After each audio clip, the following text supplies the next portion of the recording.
Juste avant de commencer la vidéo, on vise les 1000 abonnés avant le 31 octobre. Je compte sur vous, donnez-moi la force. À tout de suite. Damn. Pardon. Euh, les gars, j'espère que vous allez bien. Comment apprendre une langue sans travailler? C'est même pas un titre putaclic ou je sais pas quoi. Je vous dis ça parce que je me suis rendu compte qu'en quelques années, mon niveau d'anglais a explosé juste parce que j'ai fait ces deux, trois petites choses. Je vous explique. Quand j'ai commencé à mettre sur la route du développement personnel, tout ça, j'ai commencé à écouter des vidéos et à regarder des vidéos en... J'ai toujours aimé les États-Unis, j'ai toujours aimé la culture anglophone, on va dire. Mais quand j'écoutais les sons, je comprenais pas.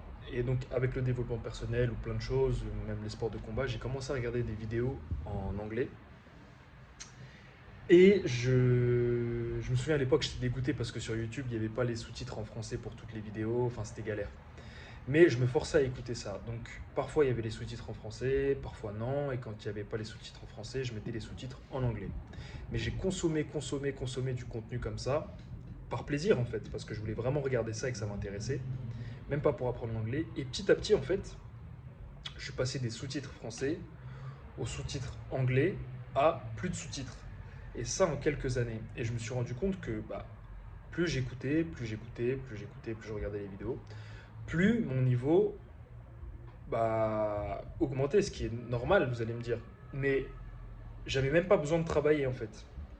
Et ce qui était pratique, c'est qu'à côté de ça, dans mes différentes activités, plus le fait de voyager, ça faisait que je devais parler anglais en fait.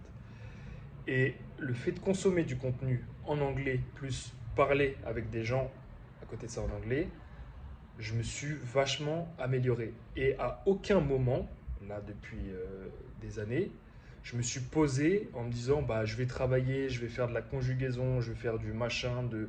Non, jamais.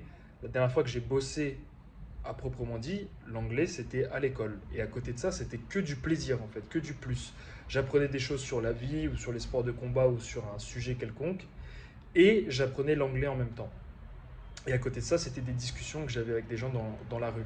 Donc, si vous voulez apprendre une langue étrangère, vous le savez déjà, je pense pour la plupart, mais regardez des séries ou regardez des vidéos qui vous intéressent, même ça soit l'espagnol, le russe ou je sais pas quoi, et commencez avec les sous-titres français. Ensuite, passez aux sous-titres sur la langue. Bon, c'est plus facile avec l'anglais et l'espagnol, mais si c'est du russe, ça va être compliqué ou du chinois. Mais passez aux sous-titres après.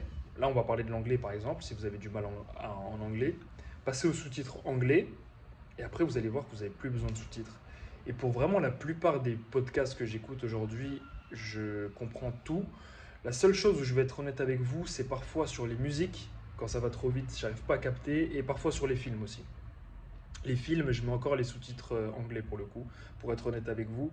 Mais en tout cas, pour les discussions que j'ai dehors ou la plupart des podcasts ou des vidéos YouTube que je regarde, j'ai plus besoin de traduction et on me fait beaucoup de compliments sur mon anglais, que ce soit des étrangers ou même des Français qui me disent soit tu t'es vachement amélioré parce qu'ils me connaissaient avant, soit ah ouais, ton anglais il est bon, hein, on n'a pas l'habitude de voir des Français parler anglais comme ça. Et c'est hyper satisfaisant. Même à l'étranger, on m'a déjà fait des compliments. Donc l'anglais, c'est la base en plus de ça. Franchement, vous devez apprendre à parler anglais. Il y a trop de bons contenus, je disais, il y a trop de bons contenus à regarder sur YouTube et sur Internet en anglais. Donc, et même pour la vie de tous les jours, j'en ai déjà parlé dans d'autres vidéos, mais c'est trop important. C'est trop important. Et en France, on a un niveau d'anglais pitoyable, franchement. Comparé aux autres pays, c'est vraiment pas ça. Donc, c'est super facile d'apprendre l'anglais. Regardez des vidéos sur des sujets qui vous intéressent ou même des séries que vous avez envie de regarder. Arrêtez de faire les flemmards à mettre en VF. Je peux pas voir ça là. Franchement, VF, les gars, vous abusez. Mettez en VO sous-titré français. Après, vous mettez ça en sous-titré anglais. Et après, vous aurez même plus besoin de sous-titres. Et vous allez voir que vous allez être chaud en anglais. Apprenez la langue. Prenez soin de vous. Prenez soin de vos proches. Que Dieu vous bénisse. À la prochaine, les gars. Bientôt du nouveau. Abonnez-vous fort. Et sur la chaîne vlog aussi. Ça arrive fort. Abonnez-vous à la prochaine.